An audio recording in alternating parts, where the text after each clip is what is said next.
The wind howled through the Colorado mountains that winter night, but it was another sound that froze the village in place. A single wolf's howl, distant yet piercing, echoed across the valley. For generations, ranchers here had lived with the fear that wolves meant danger. After the state's reintroduction program, that fear had only grown sharper. Rumors spread faster than the snowdrifts. They'll come for our cattle.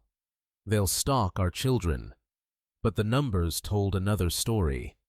Less than 1% of livestock losses in Colorado came from wolves. Most came from illness accidents or weather. Still, fear rarely bows to facts. And in this mountain village, fear had a face, a name, and a long memory. As the camera sweeps across the snow-draped barns and the silhouettes of cattle penned against the storm voices rise in the local tavern, a rancher slams his glass down. If we wait, they'll pick us off one by one. Across the table, a young woman shakes her head. We can learn to live with them. Other communities have. Why not us? Outside, unseen golden eyes watch from the tree line. A wolf pack lingers at the edge of human territory, hungry yet cautious. They are not villains nor heroes, just survivors in the same mountains the villagers call home. The scene cuts to the next morning, farmers walking frozen pastures, scanning for signs. The snow crunches beneath their boots, the air heavy with suspicion. And then, a trail of paw prints smaller than expected weaving uncertainly toward the outskirts of the village. A child points. It's not a big one. It's little. The villagers gather their breath, clouding in the cold. Something unusual has happened. A wolf pup, injured alone, has wandered dangerously close to the human world. For some, it is a threat. For others, it is a test. And for the village as a whole, it is the beginning of a story that will challenge everything they thought they knew about wolves. And yet, what happened next when this village chose to act not with fear, but with something else entirely, would surprise everyone. The story of this village is not just about wolves. It is about people, men and women, who carried the weight of tradition, fear, and hope on their shoulders. To understand what happened here, we must first meet them and the land that shaped their lives. The mountains of Colorado tower like ancient guardians, their peaks veiled in snow for half the year. Life here is harsh, ruled by seasons and survival. Families rely on livestock, each calf and each lamb, representing months of labor and the fragile balance of livelihood. These mountains have taught resilience, but they have also taught suspicion. Anything that threatens the herd threatens the family itself. And for decades, wolves were remembered as that threat. The central voice of our story comes from Ethan Morales, a rancher in his late 40s. Broad-shouldered, with a face carved by sun and wind, Ethan had grown up listening to his father's stories of wolves taking cattle under cover of night. He inherited both the land and the fear that came with it. When the state announced the reintroduction program, Ethan was among the loudest voices of protest. "We've worked too hard to build a life here. Don't ask us to feed it to the wolves." Yet Ethan was not alone. Across the valley, Rachel and Gwen, a young ecologist who had moved from Denver, believed differently. With notebooks always in hand and binoculars slung over her shoulder, Rachel saw wolves not as killers, but as keystone species. She spoke at town meetings calmly but firmly. Wolves restore balance. They keep elk herds healthy.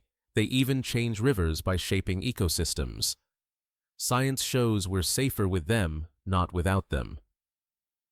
Her words, however, often met with rolled eyes and folded arms.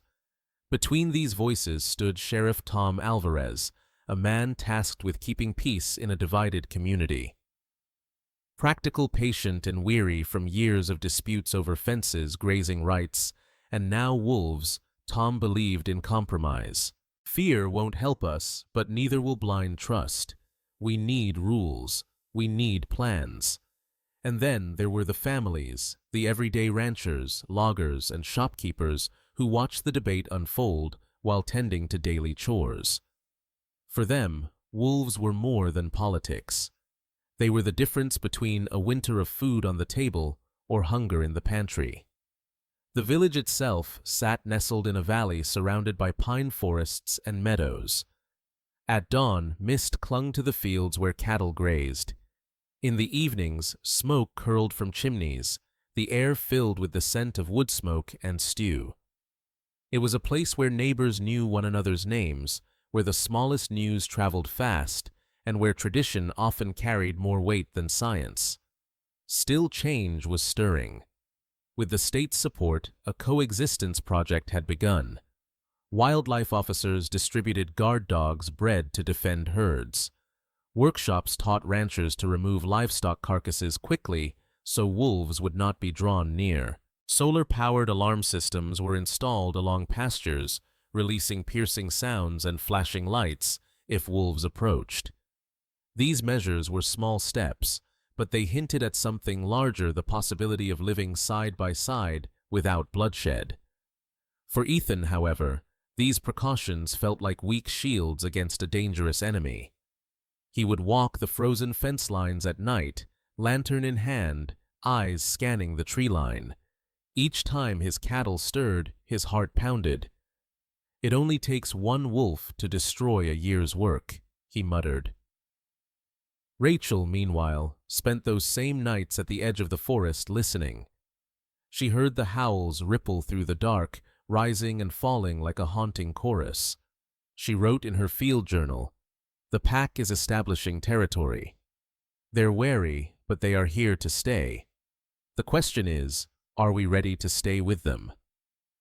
The tension was not just in words. In town meetings, debates flared. One rancher shouted, "What happens when your science costs me my herd?" Rachel responded, "And what happens when fear costs us the ecosystem we depend on?" Sheriff Alvarez often stepped between them, hands raised, urging calm. Yet beneath the arguments, a quiet truth was taking root. Despite their differences, the villagers shared something stronger than fear-responsibility. This land had shaped them, and they knew its future would depend on the choices they made together. The camera lingers on Ethan one evening as he sits at his kitchen table. His daughter, barely 12, asks him, "Daddy, why do people hate wolves?" Ethan pauses, caught between his father's stories and the reality his daughter will inherit. His answer is slow, uncertain, "Because they're hard to live with." But maybe. His voice trails off. Rachel, in her cabin filled with maps and notes, stares at a pinned photograph of a wolf pack from Yellowstone.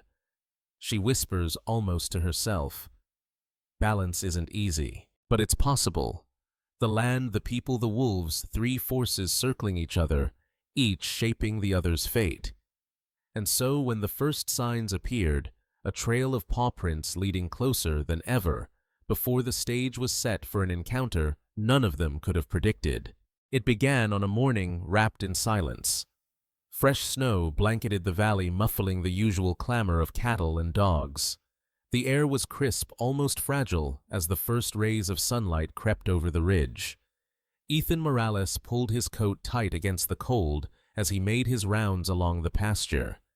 His boots crunched with each step, the only sound in a world turned white. Then he saw them: paw prints, small, unsteady, weaving through the snow near the boundary fence. These were not the broad tracks of an adult wolf, but the hesitant marks of something younger. Ethan crouched, tracing the impression with his glove. The distance between prints told a story: uneven limping. Something was wrong. Ethan's pulse quickened. He scanned the tree line, expecting a shadow to emerge, the flash of yellow eyes, but the forest remained still. Instead, a faint whimper drifted across the wind. The rancher followed the sound to a thicket at the edge of his property. There, half buried in snow, lay a wolf pup. Its fur was mottled gray, its chest heaving with shallow breaths. One leg bent, unnaturally stained dark against the white. The pup raised its head weakly, ears pinned back, a low growl trembling from its throat. Fear and pain mingled in its eyes. Ethan froze. Instinct screamed at him to retreat. Wolves were dangerous. Even a pup could carry disease, could draw its pack near. For a moment, he considered walking away, letting nature take its course. But then the pup tried to stand, stumbled and collapsed with a soft whine. Something shifted inside him. Within an hour, word spread through the village. A group gathered, voices overlapping in a storm of opinion. Some shouted, "Leave it, that's nature's way." Others whispered, "If it dies here, the mother will come searching." Rachel Nguyen pushed through the crowd, her eyes locking on the trembling animal. Kneeling in the snow, she softened her voice. "It's young, maybe 6 months. If we don't help, it won't survive the day." Ethan bristled. "Help? And then what? Rachel. Raise it like a dog. Let it grow up in our backyards." The sheriff stepped forward, his voice steady. "Nobody's keeping a wolf as a pet. That's illegal. But the law allows us to call the rescue center. They'll know what to do." Still, hesitation hung heavy. Villagers glanced at one another, torn between fear and compassion. The pup whimpered again, its body shuddering against the cold. The sound cut through arguments sharper than any word.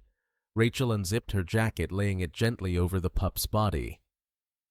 "If we turn away now, we're no better than the myths we tell about wolves. This is our chance to choose differently." The crowd fell silent.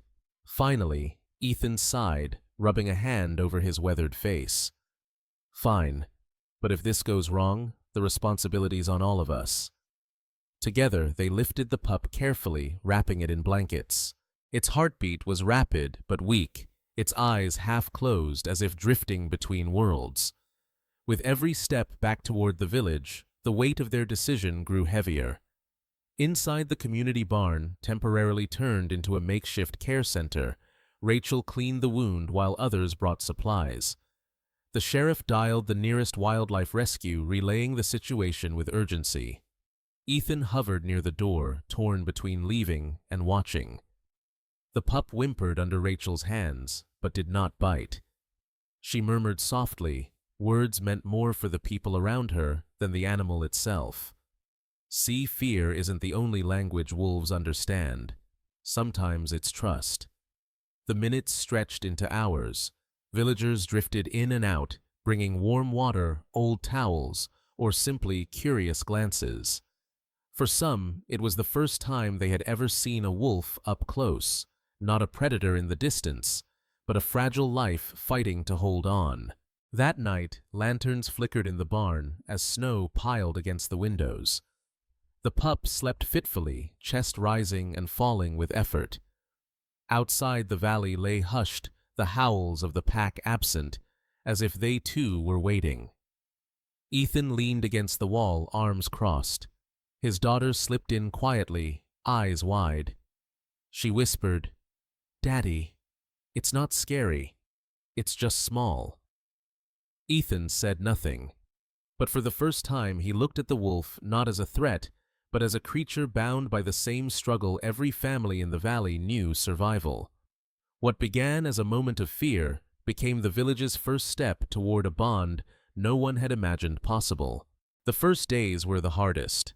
Inside the barn, converted into a temporary shelter, the pup clung to life with fragile threads. Its breathing was shallow, its whimpers sharp in the silence. Villagers took shifts, each bringing something of themselves: blankets, broth, prayers whispered under their breath. The barn, once a place for tools and hay, became the heartbeat of the valley. Rachel knelt by the pup every morning, checking the wound, cleaning it with careful hands. She mixed formula milk in small bottles, coaxing the pup to drink. At first, it resisted, snapping weakly, its wild nature intact. But hunger overruled fear. Each swallow was a victory. Each flick of its ears, a sign of resilience. Ethan kept his distance, at first leaning against the barn wall, arms folded. His skepticism never left him, but his eyes betrayed curiosity. Late at night, when no one was watching, he found himself standing closer, watching the pup twitch in sleep, its paws paddling as if chasing dreams. The wolf's instincts surfaced quickly. Even injured, it would lift its muzzle and let out faint howls that echoed through the rafters. They were not the deep calls of its kin, but fragile notes, reminders of the wild it belonged to. The villagers listened unsettled, yet moved. It was as if the pup called not only for its mother, but for understanding. Trouble soon followed. On the third day, fever gripped the pup. Its body trembled, its breaths grew ragged, and the wound oozed. Panic swept the barn. "It's dying," one villager muttered. But Rachel refused to surrender. She stayed through the night, placing cool cloths on its body, whispering encouragement. Ethan joined reluctantly, fetching water, steadying lamps. Hours stretched into eternity. Then, just before dawn, the fever broke. The pup stirred, licking Rachel's hand weakly. Relief swept through the barn like a silent prayer answered. Word spread quickly. Some neighbors saw it as a miracle, a sign that compassion had weight. Others muttered in disapproval. They're wasting time and risking safety for a wolf. At the tavern, arguments ignited again. Fear sharpened voices. What happens when it grows, when it bites? But compassion had found its foothold. For every doubter, another argued, "We saved it." That means something. Maybe it means we can save ourselves too. The pup grew stronger each day. Within weeks, it stood shakily testing its leg. Children pressed against the barn door, marveling at its cautious steps. Rachel guided them gently. "Watch, don't touch. Remember, it's not a pet. It's wild." Their eyes widened at the distinction, learning a lesson adults often forgot. The wolf pup began to reveal its true nature. One evening, a rabbit darted across the barn floor. Instinct flared, the pup lunged clumsily, growling though its wound slowed it. The villagers gasped, reminded that this was no tame creature. Yet Rachel only nodded. "That's good. It remembers who it is." Challenges mounted outside the barn, too. Inspectors from the State Conservation Office visited, questioning the villagers' methods. Legal reminders were issued. Wolves cannot be kept. Temporary care only under supervision. The sheriff reassured them. "We're in touch with the rescue center. This is temporary." But paperwork and rules felt cold against the warmth of shared nights in the barn. The village wrestled with identity. Some wanted the wolf gone, fearing backlash if it stayed too long. Others found themselves strangely protective. Ethan's daughter especially saw the pup as more than an animal. It was a bridge between the stories of old and the future she hoped for. One night she whispered to her father, "If we can help a wolf, maybe we can help each other too." Ethan listened. His silence stretched long, but his heart shifted inch by inch. Then came the night of near loss. A sudden storm swept through winds rattling the barn doors, snow seeping through cracks. The pup, still fragile, panicked, thrashing, reopening its wound. Chaos erupted. Villagers rushed in, shouting over the wind. The pup's howls were raw, desperate. Rachel tried to calm it, but it was Ethan who stepped forward. Moving slowly, he crouched, his voice steady. "Easy now. You're not alone." For the first time, the pup locked eyes with him, not with fear, but with recognition. Its trembling eased. Exhausted, it collapsed into the hay. Ethan pressed his hand gently to its side, feeling the faint rhythm of its heart. When the storm passed, the barn was quiet once more. But something had changed. Ethan, once the loudest critic, had touched the pulse of coexistence. The following weeks were marked by resilience. The pup's leg healed enough to bear weight. Its coat grew thick and glossy. It tested its voice, howling at night, answered faintly by distant echoes from the ridge. The village listened in awe, realizing that their small act of compassion had carried farther than they imagined. In saving the pup, the village had begun to save something within themselves, proof that survival was not only about fences and fear, but about trust, fragile yet unbreakable. Winter deepened, and with it the bond between the village and the pup. Yet nature does not pause for sentiment. In the mountains, storms come like judgment swift and unforgiving, and this valley, already divided by fear and stitched by fragile hope, was about to be tested in a way none of them could foresee. It began with whispers of weather. Radios crackled with warnings. Heavy snow, winds exceeding 60 miles per hour. Travel not advised. For villagers, storms were routine, but this one carried an edge of menace. Clouds gathered on the horizon, dark and heavy, like mountains moving against the sky. Ethan Morales tightened the barn doors, his breath visible in the cold. His daughter asked softly, "Will the cattle be okay?" He forced a smile, though worry carved deep lines in his face. "We'll do what we always do, hold on." As night fell, the storm descended. Wind screamed through the valley, bending pines and rattling rooftops. Snow hammered the ground, piling fast. Power lines snapped under the weight, plunging the village into darkness. Lanterns flickered to life, but their glow was fragile against the fury outside. Inside the barn, the wolf pup paced restlessly. Its instincts sensed danger beyond walls and fences. It lifted its muzzle, releasing a sharp howl that was swallowed instantly by the storm. Rachel scribbled notes by lantern light, her hand shaking. "Even the pup knows," she murmured. "The mountains are testing us." Then came the collapse. A roof beam strained by snow cracked and gave way over one of the cattle sheds. The sound was like thunder. Villagers rushed through the blizzard, shouting over the wind. Cattle bawled in panic, trapped by splintered wood. Men and women fought to free them, axes swinging hands numb with frost. In the chaos, something else stirred. From the ridgeline, shadows moved. The resident wolf pack, driven closer by hunger and storm, descended toward the valley. Their silhouettes flickered in lightning eyes, glowing bodies lean. Fear surged among the villagers. "They're coming," someone cried. "The wolves smell weakness." The sheriff raised his rifle, but didn't fire. He turned instead to Ethan and Rachel. "If they get too close, what do we do?" Rachel's voice was firm despite the storm. "Trust the measures. Use the alarms. Trust what we've built." Ethan hesitated, snow clinging to his beard. This was the moment he had dreaded all his life, the nightmare made real. Wolves and livestock side by side in the storm. He looked at the pup, now pressed against the barn wall, its golden eyes fixed on the ridge. Something passed between man and wolf. Fear, yes, but also recognition. With a nod, Ethan sprinted toward the fence line. He yanked the cord on the solar-powered alarms. Instantly, a blare of sirens cut through the storm. Red lights flashed along the pasture. The pack halted, startled.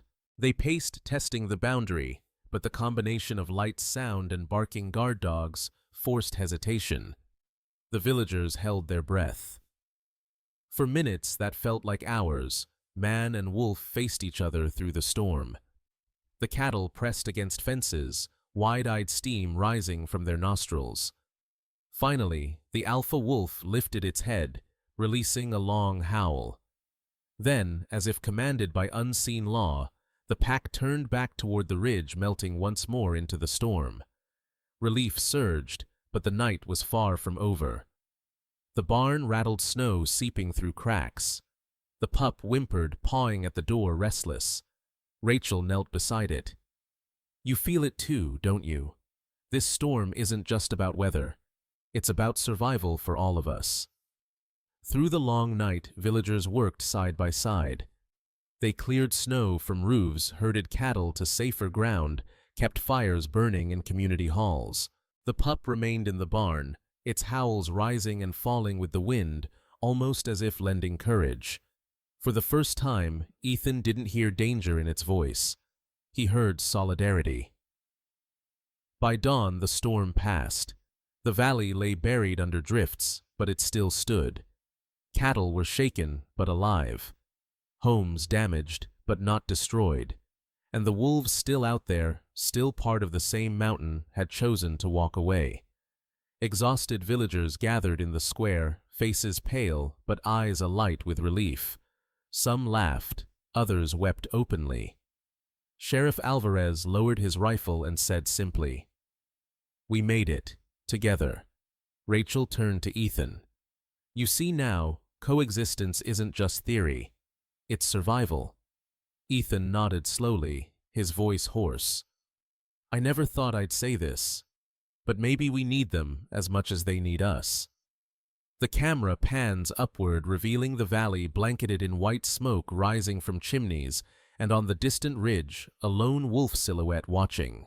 The pup in the barn answers with a trembling but proud howl. That night, the valley learned a truth stronger than fear. When humans and wolves respect the same boundaries, both can survive the storm. The storm had passed, but with clear skies came scrutiny. News of the village's wolf pup had spread beyond the valley, carried by whispers, phone calls, and eventually reporters. What began as a quiet act of compassion now stood at the center of a storm no less fierce than snow or wind, the storm of law, politics, and divided opinion. Within a week, officials from the state wildlife agency arrived. Their jackets bore the emblem of Colorado Parks and Wildlife, their clipboards stacked with forms. Sheriff Alvarez greeted them at the edge of town, his posture stiff. He knew what they were here for. In the barn, the pup stood taller now, no longer the fragile creature they had first discovered. Its leg had healed enough for it to run short distances. Its coat shimmered under the light, and its eyes, once clouded by weakness, burned bright with wildness. The villagers gathered around, proud yet uneasy. They had saved it, nurtured it, but now they faced the question none of them wanted to ask: what comes next? The lead officer wasted no time. "This animal cannot remain here. State law is clear. Wolves belong in the wild or in licensed facilities, not barns." His tone was firm, but not unkind. Still, the words landed like frost. Rachel argued passionately. "We didn't keep it as a pet. We saved its life. We followed protocol called the Rescue Center. The village worked together, and it survived. Doesn't that mean something?" The officer nodded. "It does. But wolves are not symbols. They're wildlife. And when they're raised too close to humans, their survival in the wild is compromised." Tension rippled through the crowd. Some ranchers who had tolerated the pup reluctantly found vindication in the officer's words. "We told you," one man muttered. "This will only bring us trouble." Others pushed back. "You didn't see what it went through. You didn't hear it howl when the storm hit. That wolf is part of this valley now." The sheriff raised his hands for calm, but the debate ignited like dry tinder. Villagers split into factions. On one side, fear, law, tradition. On the other, compassion, science, hope. Voices rose, overlapping. The pup, sensing the energy, paced restlessly in its pen ears, flicking back and forth. Ethan stood silent until his daughter tugged his sleeve. "Daddy, if they take it away, will it remember us?" The question pierced deeper than any argument. Ethan faced the officer, his voice steady but rough. "We don't see it as a pet, but we don't see it as just an animal either. It's a bridge, and you can't write that down on a clipboard." The officer hesitated, caught between regulation and humanity. He explained gently, "The wolf will be assessed by professionals. If it's fit, it will be released to the wild. That is the law." Rachel clenched her fists but knew he was right. Coexistence was never about ownership. It was about respect. Still, the thought of the pup leaving tore at her. At the tavern that night, the village fractured. Arguments crackled like fire. One rancher slammed his mug on the table. "If it goes free, it'll come back for our herds." Another shot back. "If it goes free, maybe it'll keep the elk down and save our grazing lands." Did you think of that? Laughter, anger, even tears spilled as neighbors found themselves on opposite sides of the same story. Sheriff Alvarez leaned against the bar, weary. He muttered, "We fought the storm together, but we're tearing ourselves apart over what comes after." Meanwhile, the pup grew restless. Each night it lifted its head and howled toward the ridge. The villagers heard those howls echo across the valley, mingling with distant replies from the wild. It was clear the pup's heart belonged not to barns or fences, but to the freedom of the mountains. Rachel documented everything: notes, photos, recordings. She wanted proof that the village had done something extraordinary, even if the law stripped it away. One day, she whispered, "People will know this wasn't about taming wolves. It was about taming fear." The conflict reached its peak when the rescue center van finally arrived. White, official, unyielding. The driver stepped out with a crate built for transport. Villagers gathered in the square, emotions raw. Children clutched their parents' hands. Elders crossed their arms, unwilling to watch. Ethan stepped forward, torn but resolute. "If this is the law, then we'll follow it. But remember this wolf is alive because of us. Whatever happens out there, it carries our story." The pup, guided gently into the crate, resisted at first, then stilled. Its eyes swept the crowd, pausing on familiar faces: Rachel, Ethan's daughter, even the sheriff. For a moment, the square held its breath. Then the crate door closed with a metallic click. The van rolled away, tires crunching over snow. Silence followed, heavy and final. Some felt relief, others grief, but all felt the weight of absence. The valley had survived the storm, but now it faced the hardest truth of all: coexistence meant letting go. The day of decision came quietly, without storm or warning. Snow still blanketed the valley, but the sky was clear, so deceptively calm that it felt cruel. The rescue center had returned, not with debate this time, but with finality. The wolf pup, once fragile and broken, had grown strong enough to stand on its own. The law had spoken, and now the people had to follow. The villagers gathered in the square as if called by instinct. Lanterns swung from poles, their light pale against the winter sun. Children clung to parents, whispering questions no one wished to answer. Adults stood in clusters, some defiant, others resigned. Inside the barn, Rachel knelt one last time by the pup. She had cleaned its coat, brushed away the last traces of hay. Its golden eyes locked onto hers, unblinking. She whispered, "You don't belong to me. You belong out there. But you'll carry a piece of us wherever you go." Her hands trembled as she stroked its fur, knowing this would be the last touch. Ethan stood nearby, silent. For weeks he had wrestled with fear, with pride, with the ghosts of stories his father told. Now, as he watched his daughter gently slip a ribbon from her hair and tie it around the latch of the pup's crate, he realized those stories no longer defined him. His voice broke the silence. Sometimes letting go is the hardest work a man can do. The sheriff cleared his throat, reading aloud the conditions: the pup would be released in a monitored reserve, far enough from livestock, close enough to rejoin its kind. It was the safest option for both wolf and human. The villagers listened, though the words felt like ash in their mouths. When the time came, the pup walked into the crate on its own. No whimper, no resistance, just quiet acceptance, as if it understood the moment better than the people around it. The door shut with a soft click. The sound echoed louder than thunder in their hearts. The van moved slowly toward the edge of town. Villagers lined the road, their eyes following. Some raised hands in farewell. Others turned away, unwilling to watch. Rachel walked beside the van until it disappeared into the pines. Ethan's daughter ran after it, stopping only when Ethan caught her arm gently. She buried her face against him, sobbing. The forest swallowed the vehicle, and with it, the chapter they had written together.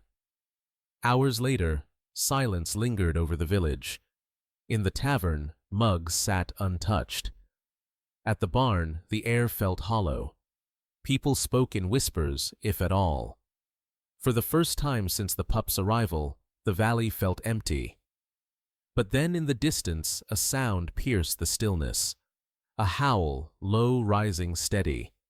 The villagers stepped outside, breath freezing in the night air. From the ridge, the call echoed again. And then, from the crate in the reserve miles away, an answer came, the pup's voice trembling but proud. The valley shook with the chorus wild and unbroken. Ethan looked up, his daughter's hand in his. His chest tightened, but this time not with fear. With something else, recognition. The wolf was gone, but not lost. It had become part of the valley's story, woven into its wind, its snow, its silence. Rachel closed her journal with finality. She had written every detail, every note of this journey. Tonight, she wrote only one line: "We let go." But in letting go, we found each other. That night, the valley learned that love is not proven by holding on, but by having the courage to let go. Spring arrived slowly in the valley, dripping from the eaves, greening the meadows where snow once ruled. Life as it always did returned. But for the villagers, something deeper had shifted. They no longer walked their fields with only suspicion in their eyes. Now, each track in the dirt, each distant howl carried a different meaning, reminders of what they had done and what they had chosen to believe. News filtered back from the wildlife reserve. The pup had been monitored for weeks, adapting quickly. It avoided people, hunted small prey, and most importantly, responded to the calls of a nearby pack. Biologists confirmed what the villagers hoped: the wolf had found its place again, running with its kind. The announcement traveled through the tavern like a spark. Some nodded in quiet satisfaction. Others even smiled.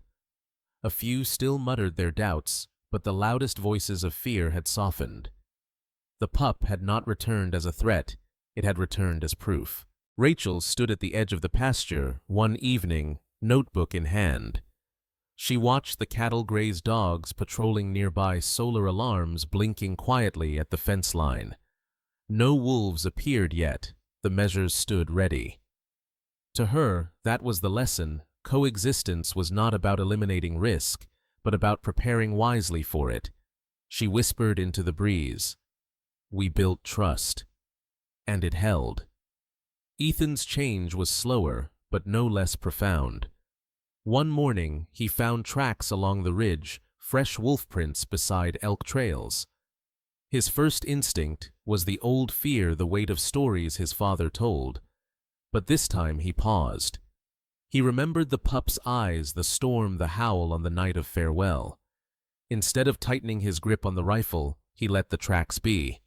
His daughter noticed and asked, "Aren't you going to chase them off?" Ethan shook his head gently. "Not this time. They're where they belong." The community itself transformed.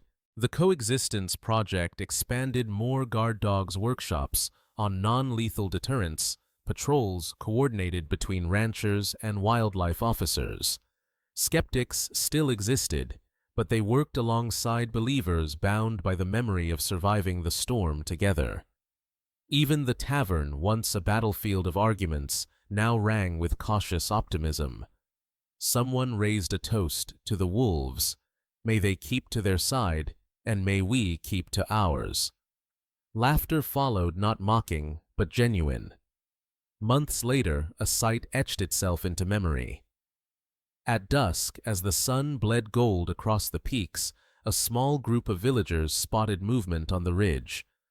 A wolf pack, strong, lean silhouettes sharp against the sky.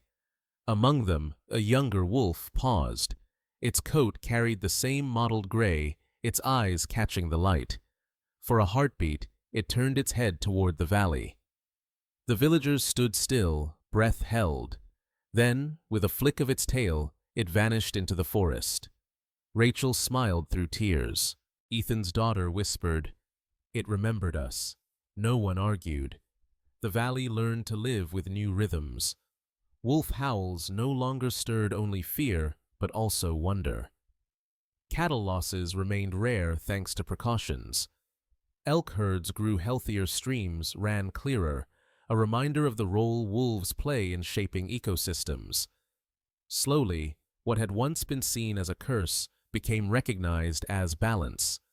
The camera pans across the valley, children running in meadows, dogs barking, villagers repairing fences, wolves howling faintly in the distance. The two worlds remained separate, yet linked by the thread of choice. In the end, the pup did not just return to the wild. It returned with a gift, a new way for humans to see, to listen, and to believe that even ancient fears can be rewritten into stories of hope. Every story leaves behind a lesson. For this valley, the lesson was not carved in law or shouted in meetings. It was whispered in the snow, carried in howls across the ridges, written in the silent bond between people and a pup they never expected to save. The first lesson was science. Fear painted wolves as relentless killers, yet the numbers told a different truth. Less than 1% of livestock losses came from them. By learning to use tools like guard dogs, alarms, and carcass removal, the villagers discovered that coexistence was not fantasy. It was measurable, practical, and proven. Science had always said so. Now they had lived it. The second lesson was compassion. The pup's survival depended not on statistics, but on human hands willing to try. Compassion bridged the gap between fear and trust. It asked nothing in return, but changed everything in the process. In saving a life that many would have ignored, the villagers learned they were saving a piece of themselves. The third lesson was coexistence. Wolves would always be wild. They could not be tamed, nor should they. But coexistence does not require taming. It requires boundaries, respect, and the courage to accept risk. In the storm, in the debates, in the moment of farewell, the valley learned that peace was possible, not perfect, not without cost, but possible. Ethan, once the voice of opposition, admitted it plainly. The hardest fences to mend weren't in the fields. They were in here. He tapped his chest, speaking of the heart. His words carried further than data or law. They carried truth. Rachel, writing in her journal, concluded with a single line. "We chose to see wolves not as shadows of fear, but as mirrors of ourselves, resilient, untamed, searching for balance." The sheriff, practical as ever, summed it up for his neighbors. We didn't stop being ranchers. We didn't stop protecting our families. But we learned we could do it without destroying what shares this land with us. The valley moved forward, changed not by the presence of wolves alone, but by the choice to embrace them as part of the story. And though the pup had vanished into the wilderness, its legacy remained etched into the memory of a village that once trembled at a howl, but now paused to listen. The camera lingers on the mountains, snow melting into rivers, elk grazing, wolves running along the ridges. The sky darkens, stars igniting above. On a distant peak, a wolf raises its head to the moon. Its howl rises deep and unbroken. From the valley, children press their ears to windows, not with fear, but with wonder. This was the story of one valley, one pup, one choice. But its message belongs everywhere. Coexistence is not born from fear or dominance. It is born from